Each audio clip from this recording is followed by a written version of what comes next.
Hello and welcome to Community Online. As the lead pastor of Community Christian Church, I want to be the first to welcome you to Community Online, the digital expression of community. Community Online exists to help you find your way back to God. And we believe in the value of connection. Connection with God, connection with others in the church, and connection with the world around us. As you grow in your connection with others in the church, make sure you create your account and log in at communityonline.tv. And if you're watching on Facebook or YouTube, be sure to check in with us.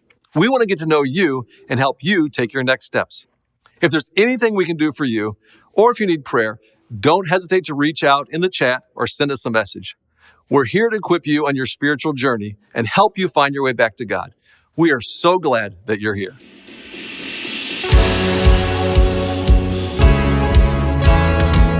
Oh, clap your hands, oh ye people.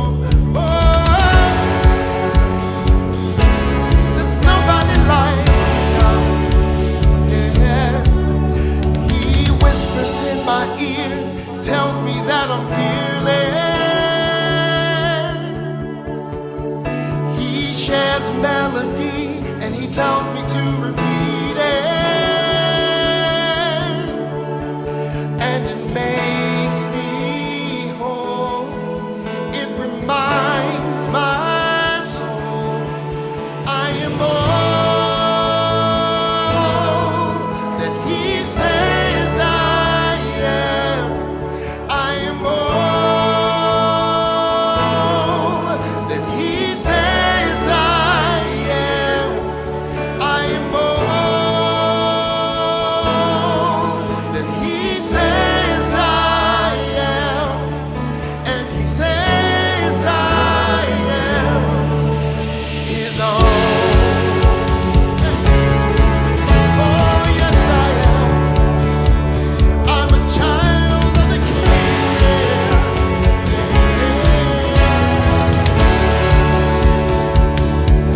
The thing was, I was blinded by the scales upon my eyes.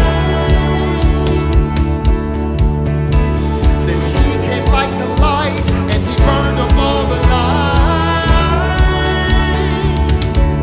Oh, and he set me free. He reminded me I am all that he says I am. I am all that he says I am. I am all that he says I am. And he says I am his own. Here we go.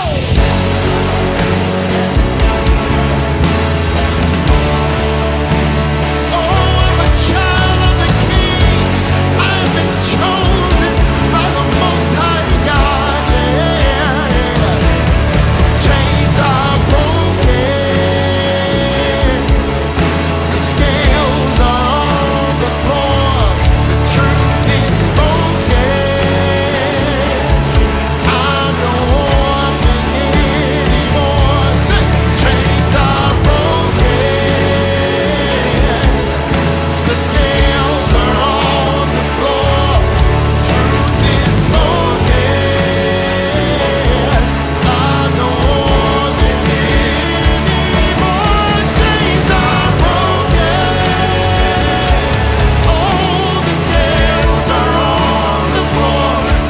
Truth is spoken. The truth is spoken. I'm no orphan anymore. The truth is, I am loved. Yeah. I am new again. Yeah. And I am free. I'm no slave to sin. The truth is, I'm a saint of the Most High God. And I am righteousness. And I'm alive. Come on. I'm alive. I'm alive. Oh, yes, I am. Yes, I am. I'm alive. I'm alive. I'm alive.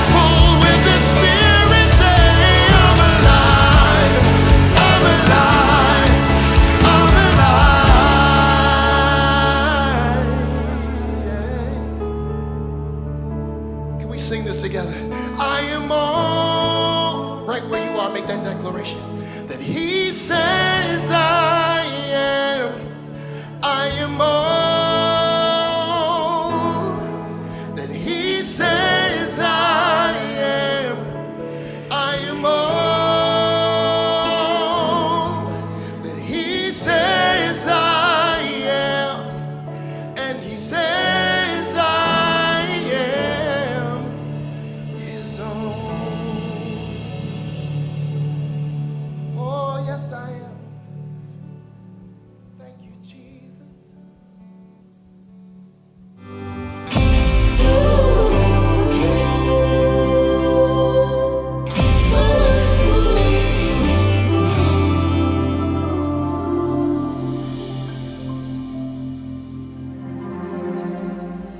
Hello, community. I'm Dustin, and I'm the arts director at our Downers Grove location. We wanted to take a moment and just remember God's incredible faithfulness over the past 3-year journey of breakthrough. In fact, 2 weeks ago, we had an amazing night of celebration with worship and story and testimony as we look back at the ways we have partnered together to make an impact in the Chicagoland area and around the world. We also celebrated the release of Community Music's latest album, A King Like No Other. In case you didn't know, it's available everywhere you get your music. Stream and worship and sing along with us. Thanks for everyone who joined us at that celebration, and we want to give a special shout out to a friend who joined us all the way from Florida for that evening as we celebrated together. Community, thanks for being in church. Thank you. Come on. Thank you, Jesus. What an amazing night that was. And don't forget, Community Music's new album, A King Like No Other, is now available wherever you listen to music. Make sure to check it out. I'm so glad you are joining us here at Community Online. Our mission is to help people find their way back to God. By joining us today, you've already taken your first step, and we'd love to help you take next steps with God, the church, and in the world. If you are new to Community Online, a special welcome to you. We'd love to learn your name and get to know you. Just create your account at communityonline.tv so we can connect with you this week to help you take your next step. If you've already created your account, go ahead and log in so we know who's celebrating with us today. And feel free to say hi in the chat or request prayer. We're an online community that's for one another, so don't hesitate to reach out. Today, we'll be continuing in our series Starting Over. But before we dive in, I want to let you know next week, November 20th, we'll be concluding the series with Unique Worship Experience Sunday. We'll have extended worship music, testimonies, and baptisms from across Community. We're hearing about the many new things God is doing through this series, and we want to celebrate them together, giving God all the glory. I encourage you to join us next week to share and experience these stories of life change. But for now, let's continue in our service by taking a moment to give back to God. It's our generosity during this moment that makes everything God is doing in and through our church possible. Like the music Community Music is writing. It's for our church, but hundreds of thousands of people around the globe are worshiping God through it as well. Our giving honors God and demonstrates our commitment to partner with Him in His mission. The Bible tells us in 2 Corinthians that God loves a cheerful giver. So I want to encourage you right now to join us in this act of worship, to cheerfully give and honor God with your tithes and offerings. You can give and set up your recurring gift by going to givenow.cc or by texting the word give to 331-226-1686. And as we give, let's prepare to hear from Pastor Keri Ladouceur in week 5 of Starting Over. Regrets. We all have them. Whether it be something from last week, last year, or decades ago, we long to make things right, to change direction, to begin again. The good news is this: you can start over. You can actually learn to love your regrets. I'm sure we've all heard of the Nobel Prizes. These prestigious awards are given out to people who've made a significant contribution to the betterment of humankind. There's the Nobel Prize for Literature, the Nobel Prize for Medicine, and the one we hear most about, the Nobel Peace Prize. But have you ever heard the story behind these prizes? They're named for a Swedish man, Alfred Nobel, who awoke one morning in the year 1888 to a surprise in the newspaper. Written there in black and white ink, he found his obituary. It seems a journalist had mistakenly thought that Alfred had died. As troubling as it was to see his premature death announced to the world, what disturbed Alfred the most was the headline. It read, "The Merchant of Death is dead." You see, Nobel was a chemist and an accomplished inventor, and his most famous invention was dynamite. He held the patent for dynamite and had built dynamite factories all over the world, making him millions and earning him prestige as one of Europe's most prominent industrialists. Yet his obituary didn't celebrate his technical genius or his entrepreneurial skills. It painted him as a greedy man who became excessively wealthy by selling people materials to obliterate one another. Author Daniel Pink describes what happened next. 8 years later, when Nobel did die, his will contained a surprise. Instead of leaving his fortune to his family, his estate established a set of prizes for those who, during the preceding year, shall have conferred the greatest benefit on mankind, the Nobel Prizes. The impetus for this gesture, the legend goes, was the premature obituary. Nobel glimpsed a preview of his future, and he regretted what he saw. Anticipating his regret, he changed his behavior to avoid it. When Alfred Nobel looked ahead, he got a preview of what he would regret, and his regrets became a starting line for a new legacy. I believe the same could be true for us. Over the past 4 weeks, we've been talking about regrets. These can be regrets of action, something you wish you hadn't done. Other times, they're regrets of inaction, a missed opportunity where you didn't take action you wish you had. Or they could be regrets of reaction. Maybe something happened to you. It was no fault of your own, yet you still feel regret.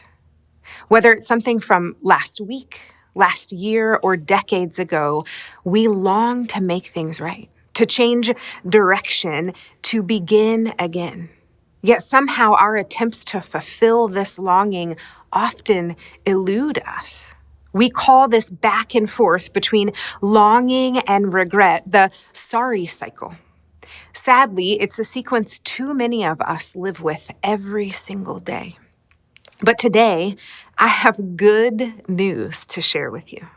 Regret doesn't have to be a finish line. In fact, our regret can be a starting line. There's an alternative to getting stuck in the sorry cycle, and it's learning to live in the starting over loop. In the Bible, the Apostle Paul is someone who broke free from the sorry cycle and lived in the starting over loop. We know him as one of the most prominent leaders in the early church. His writings comprise almost half of the books we find in the New Testament, and yet his legacy could have gone a very different way. We first learn about Paul in Acts chapter 9 when he's going by his Hebrew name, Saul.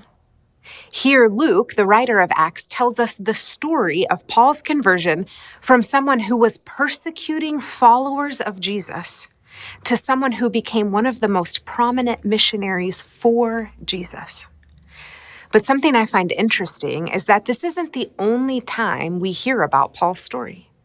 Paul repeats his own story in his own words multiple times in the New Testament. You could check it out in Acts 22, Acts 26, 1 Corinthians 15, Galatians 1, Philippians 3, over and over again. He recounts who he was and then the wild transformation he experienced. Today, I want to look at one of those retellings to see what it can teach us about breaking free from the sorry cycle in order to live in the starting over loop. Let's look at Acts 22. Now, Paul could have turned a blind eye to his regrets, and trust me, he had plenty to regret. This guy had a rap sheet that would make Al Capone blush. He could have ignored his regret, but he chose not to. When you read about how Paul told his story, there's a sort of sacred vulnerability. At a time when he might have been tempted to hide the regrets from his past as he worked to spread the good news about Jesus, Paul doesn't hide. He comes clean about what he had done before he became a follower of Jesus. Listen to how he describes his ugly past. I persecuted the followers of this way, that is, the followers of Jesus, to their death, arresting both men and women, throwing them into prison, as the high priest and all the council can themselves testify. I even obtained letters from them to their associates in Damascus and went there to bring these people as prisoners to Jerusalem to be punished. The type of punishment Paul is referencing is something no human should experience. Paul never tried to hide his regrets here. He owned his mistakes. And if we ever hope to start over, we too have to recognize our regrets. It's how we begin to live in the starting over loop instead of getting stuck in the sorry cycle. We have to face our regrets head on. We can't give in to the temptation to hide them or to turn a blind eye. There are endless reasons why we might want to turn a blind eye to regret. Sometimes we don't comprehend how important it is to recognize our regret. It gets put on the back burner like a dirty casserole dish we just don't want to take the time to scrub clean, a mess we'd rather avoid. Sometimes we're too lazy, or more often, too scared to do the hard work of uncovering regret in our lives. We know it's important, we know we're supposed to, but we just refuse to do the work required of us to begin the process.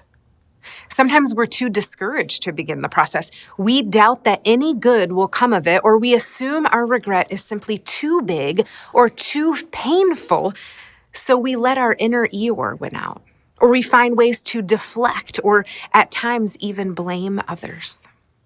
It's hard to face our regrets head on. Recognizing a regret is like ripping off a bandage and touching a wound. There will be pain involved. It's unavoidable. But what I've found is that being willing to face our regrets head on is the only way we can begin to heal. Risking the short-term pain is well worth the long-term reward. Paul recognized his regrets. He owned them, and it helped him move forward. But recognizing his regrets wasn't enough. Paul also had to release them. As Paul tells his story, there is a pivotal moment that helped him start over. He recounts how he met Jesus on the road to Damascus. He was blinded. He was in a daze. But God sent a man named Ananias, a follower of Jesus, who challenged Paul, saying these words, "And now what are you waiting for? Get up, be baptized, and wash your sins away, calling on his name." Paul had the life-altering realization that God's grace was bigger and more powerful than any regret he had or ever would have. He could loosen his white-knuckled grip on his regret and cling fully to God's grace. And his baptism represented that letting go. Now, there's something interesting about this passage. The call to be baptized is in what's called the middle voice, meaning the words are permissive in force. In other words, Paul was to allow this baptism to take place. He had to let go and let the baptism happen. You see, baptism is a marker event in the life of a Christ follower where we draw a line in the sand and we put a stake in the ground and say, I'm in. I want to start over. I want to begin again with Jesus.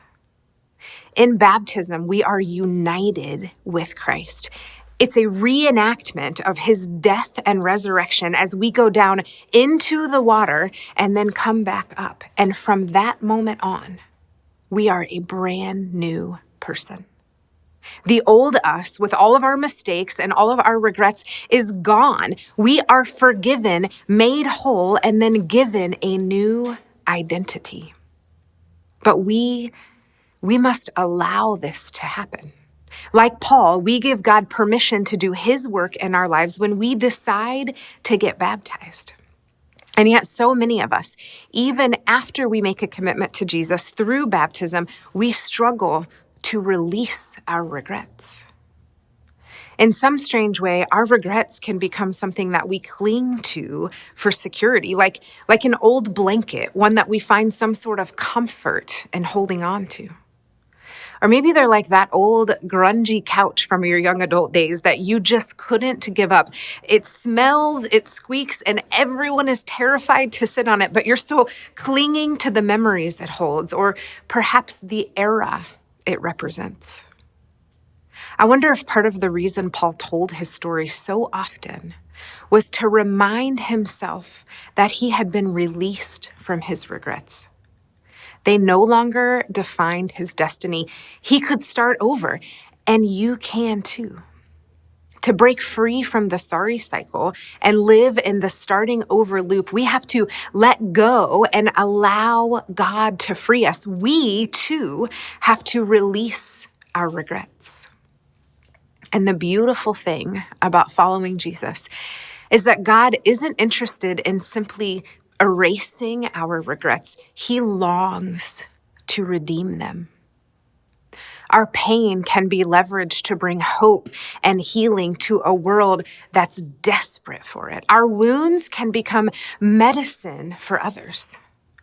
A few years ago, I got to hang with recording artist Lecrae, who shared his own story of regrets and redemption in his life. He reminded us how powerful it is to share these moments with others because, as he says it, our scars show others that we know a healer. God's plan was to redeem Paul's regrets by using him to help future generations find their way back to God. As Paul continues to tell his story in Acts 22, he recounts how God said to him, "Go, I will send you far away to the Gentiles."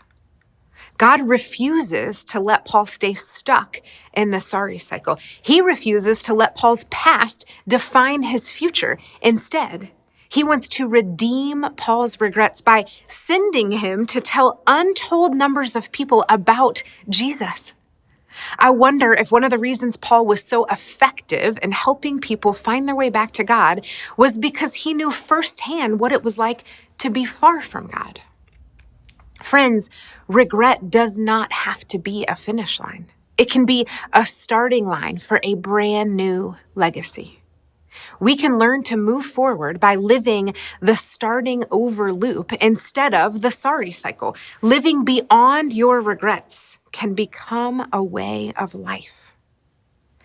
Greg is someone who made the decision to pursue the starting over loop in his life. Over the past few weeks, we've shared his story as he battled his regrets and learned to start over. As we near the end of this series, we thought it would be great to catch up with Greg, so our lead pastor, Dave Ferguson, reached out to him. Let's listen in on their conversation now. I think one of the things, Greg, that made your story really just very compelling was just how brutally honest you were about your own struggles with addictions, and just the way you just authentically shared it.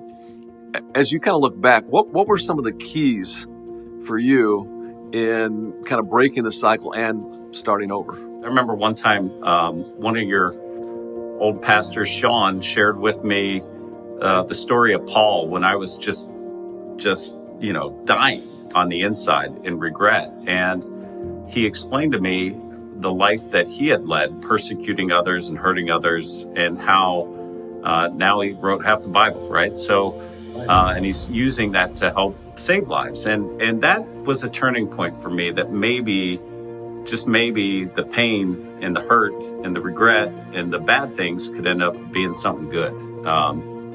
So I'd say turning toward that, and then candidly finding others to help hold my hand while I walked out of it was the biggest help. Have those regrets kind of haunted you in any way? Have they come back, and what do you do then? Because it probably isn't quite as tidy as like a 3-minute video. No, it's never as clean as, hey, this happened and now everything's wonderful forever. It's been well over a decade, right, since the darkest moments of my life in addiction. And one thing that's stayed pretty consistent throughout that time is I've been able to I guess let God work through me and with me to help me turn to help others, whether it's in recovery meetings or folks in the church I meet. I see today that it's precisely my mistakes, my pains, my screw-ups, the things I didn't do well, that have become the biggest thing in the world that helps me be a blessing to others. I am uniquely, God uses you in those moments to be uniquely qualified to help someone who's suffering similarly when no one else can. And we need you. So get unstuck. Let God work. Yeah. That's right. That's good. I want to go back a little bit too, because I know a pivotal moment for you was it happened at Community, and that was a place where you really said yes to Jesus. You found your way back to God, and you were baptized. What are some of your memories surrounding that moment? It was one of the more impactful moments of my life. It truly felt like it was letting go of all holding on to the past and turning to God and saying, all right, I am yours, and I will follow you, and thank you. Everything all wrapped up in one. And so I'll never forget the day. What would you say to those folks who are like thinking about, wow, should I go all in with Jesus? Should I make that kind of a public commitment to be baptized? I would say, what are you waiting for? For me, it was this moment of even though there was hesitation, the quiet voice said, you're here for a reason, and you're thinking about this for a reason. And that reason is, there's something bigger than what you're currently doing. There's more to life than the way you're living. And baptism for me was that official step into this entire new life that I found through following Jesus. So I'd say do it, and do it now. Don't wait.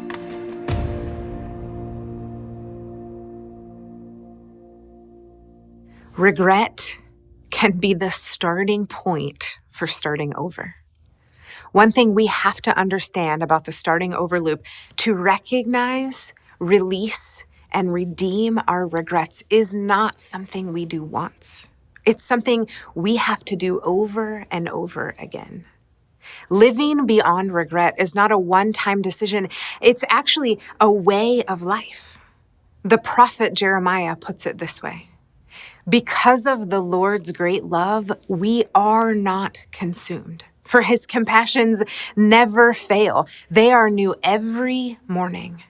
Great is your faithfulness. Family, we have a new opportunity to start over every day, each morning. That means each day, each sunrise, every breath is a chance to experience God's mercies, an opportunity to breathe in his grace and his love and his forgiveness, a brand new chance to start over. How might you engage the starting over loop if you too take the perspective of Alfred Nobel and let your regrets become the starting line for a new story? If you regret not taking action because a decision in front of you felt like a risk and now you're bummed you didn't take the risk, what if today is the day you start over? Or perhaps you took the risk and it cost you. You deeply regret paying the price and you wish you could go back in time and change things. But what if today is the day you start over? Maybe some of us right now are paralyzed by a relational regret, and we're wondering, do I reach out and seek healing or leave things as they are? What if today is the day you choose to start over? Whether the regrets are big, life-altering things like Alfred Nobel faced, or the daily small regrets we all face, like losing your temper or not being attentive to the people right in front of you, we can all start over. Each and every day is an opportunity to start over. Sometimes this looks like doing the work, engaging in repair work. There are times my kids want to share something with me and I'm too distracted and I miss out on listening to them. Sometimes I'm in a moment of overwhelm and I snap at them after they've asked me for help. Repair work, owning that my response was not okay and wasn't their fault, gives me an immediate opportunity to start over. I can ask for their forgiveness and the chance to start over. Repair work models for them that the grace I hope they're able to ask for is available. The grace I hope they can extend to others is available as they learn how to start over too. The wildest part is that repair work, as scary as it can be, it's what strengthens and deepens our relationships. When regret wants to drag us into the sorry cycle, let's work the starting over loop as a way of life.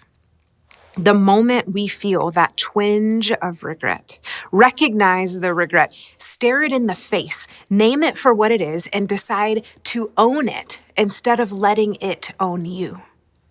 Next, release your regret. Seek forgiveness or release it in whatever way necessary. Leave your regret in the past and move forward into a new future. And finally, let God redeem your regrets, bringing something good from them as only He can do. And again, recognizing, releasing, and redeeming our regrets, it's not something we do once. It's something we have to do over and over again. Living beyond regret is not a one-time decision. It's a way of life. Maybe Paul shared his story so many times because it was part of his own journey of learning to live in the rhythm of the starting over loop. Perhaps he realized that choosing to live in the starting over loop is what gives God's new mercies space in our lives. How about for you? What do you want to be true of you when you look ahead in your life? Today is an invitation for you to begin a new story. We're all at different places in our spiritual journeys. Some of us have been at this Christ-following thing for a long time, and others are maybe just beginning to figure it out. This may be the very first time you have experienced church in years, or maybe you've been a part of a faith community for a long time. Either way, what I'm certain of is this. We all long for a fresh start, a chance to start over. And that is what God is offering to us today. I want to invite you to spend time this week capturing your own starting over story. Maybe it begins when you began or who you were before you met Jesus. Maybe your starting over story starts when you got baptized. Or perhaps the starting over begins for you today. I can't promise you that all the parts of your story get redeemed in the ways that you long for. But I can assure you that God is in the business of redemption, and there is no regret you can hold that He cannot redeem. Right here in the chat on COTV, you can download a starting over story card. My hope is that each person here would write out their starting over story this week so that we can celebrate your stories. In fact, next week we have a whole service devoted to celebrating what God has been up to in our lives and in our church. So take this card, write out your story, and then have it with you when you join us next week. We will also celebrate baptisms together. If your story hasn't yet included taking this important step in aligning yourself with the life, death, and resurrection of Jesus through the step of baptism, I want to encourage you to take that step of starting over as well. Let's take the time to capture our starting over stories and to share them so that our scars can show the world we know a healer. We all long for a fresh start, a chance to start over. Today can be the day you allow God to start building something new in your life, something strong on the firm foundation of Jesus. The prophet Isaiah, writing centuries before Jesus' birth, said, "Therefore, this is what the sovereign Lord says, Look, I am placing a foundation stone in Jerusalem, a firm and tested stone. It is a precious cornerstone that is safe to build on. Whoever believes need never be shaken." Jesus wants to be the rock in your life, your firm foundation.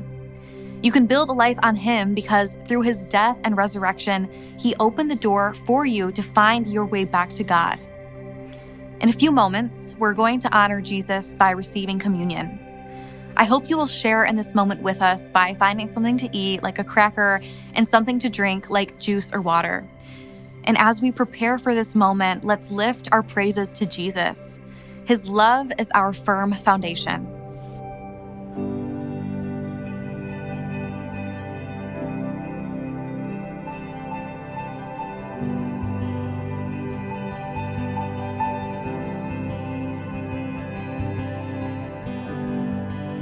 Worthy of every song we could ever sing. Worthy of all the praise we could ever bring. You're worthy of every breath we could ever breathe. We live for you. Oh God, we live for you. Yeah. Jesus, the name above every other name. Jesus, the only one who could ever save. Worthy of every breath we could ever breathe. We live for you. Oh God, we live for you. Lift your voice and say, you are holy. There is no one like you. There is none beside you. Open up my eyes in wonder and show me who you are and fill me with your heart and lead me in your love to those around me. Can we sing this together? Let's sing worthy, worthy. Come on. Worthy of every song we could ever sing. Worthy of all the praise we could ever bring. You are worthy of every breath we could ever breathe. We live for you. We live for you and you alone. We call you Jesus. Jesus, the name above every other name. Nobody like you, Jesus, the only one who could ever say, your name is worthy, worthy of every breath we could ever breathe. We live for you, oh God, we live for you and you alone, for you are holy.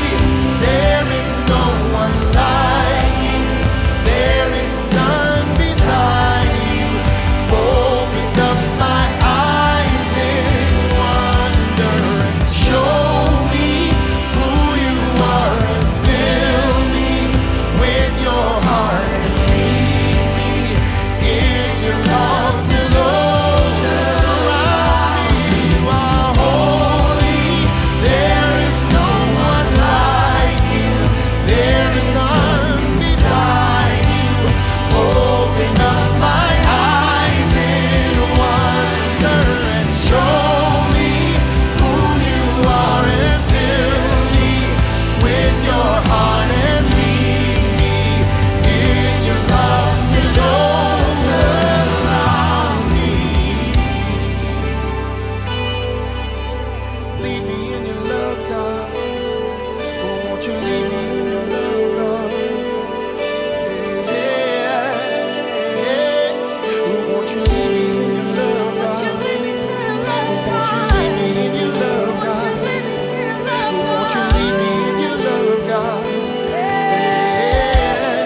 Jesus, we will build our lives upon your love.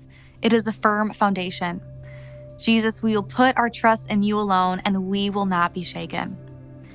Let's celebrate his love as we receive the bread, his body broken for us, and the cup, his blood shed for us.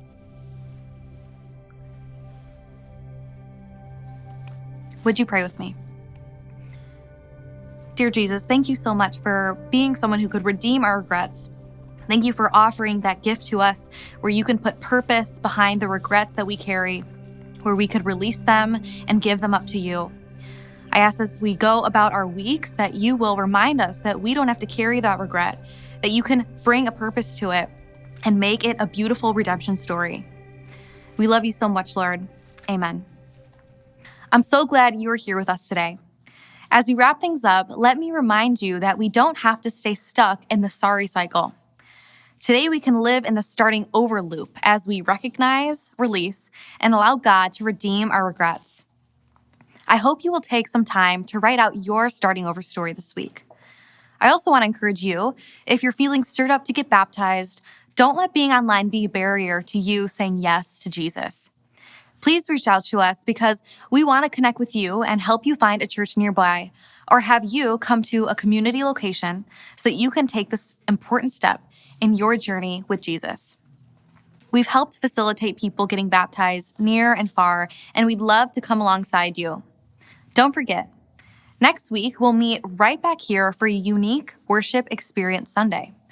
We'll have extended worship music, testimony, and baptisms from across community. You don't want to miss it.